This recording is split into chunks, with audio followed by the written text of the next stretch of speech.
বুঝলি বন্ধু, এই গরমে মনে হয় প্যাক করতে ভালো লাগে। ঠিকই বলছিস মারা, ফ্যানের হাওয়াও গায়ে লাগছে না। ঘরে যে মানে এসে লাগাবে তাও উপায় নেই, দালান বাড়ি তো নয়, মানে ছিটে বেড়ার ঘর। তোর মানে মুখে আলতু ফালতু কথা লেগেই আছে। ছিটে বেড়া ঘরে কখনো এসি লাগানো হয়? তোর মানে খেয়ে দিয়ে কাজ নাই মানে।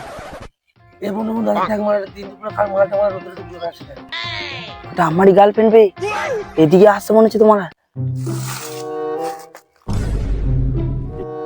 কখন থেকে ফোন করছি, ফোনটা কেন তুলছো না? তোমাকে আমার আর ভালো লাগে না, তুমি আমার চোখের সামনে থেকে চলে যাও।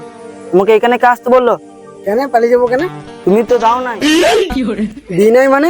তোমাকে তো আমি সব দিয়েছি, ইনস্টাগ্রাম আইডি, ফেসবুক আইডি সব তো তোমাকে দিয়ে দিয়েছি। আর কি চাও তুমি? ও কিছু চায় না, একটা জিনিস দাও নাই তুমি। ওই জন্য তোমাকে ভালোবাসতে চাইছে না, তুমি ওকে প্যাক করতে দাও নাই। পেয়া মানে? প্যা মানে হচ্ছে চুদলিং পং। শালা 12 বেদ। ভাবাতারি বার বেজে ভাবাতারি ধরতো। ধান বাড়িতে ফেলে প্যা করে দেবো, চো না ধরতে।